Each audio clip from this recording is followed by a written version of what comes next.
faut qu'on parle.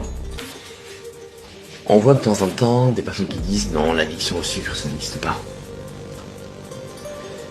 Moi, malheureusement, à travers mon expérience et tout le travail que je fais avec mes clients, c'est pas du tout le retour que j'ai. Donc, on va bien dissocier le saccharose, sucre de table, sucrose, ce que vous voulez, des produits sucrés, bien sûr. On n'est pas idiot. Cependant, une chose, c'est que l'addiction aux produits sucrés, elle est monstrueuse.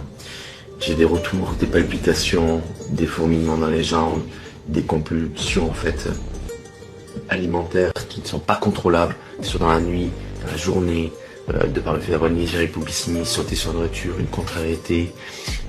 Et en fait, ce qui se passe, c'est qu'on se retrouve dans une situation dans laquelle il y a une vraie addiction.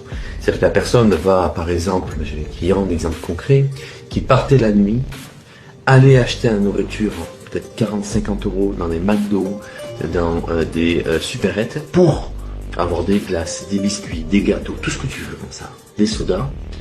Et une fois que c'était gavé, ils partaient se coucher. Actuellement, donc, cette situation-là est grave, et pour te prémunir de ça, essaie de limiter un maximum tous ces produits avec une extrême palatabilité qui vont être un poison pour ton cerveau par rapport au new commerce, par rapport à la récompense, par rapport au cercle de récompense. Parce que ce qui se passe, c'est que tu te perds dans cette palatabilité, dans ce goût, dans cette surenchère de saveurs grâce à des sucrés, le triangle d'or de ces putains d'industriels, et tu te retrouves dans une situation dans laquelle tu es perdu.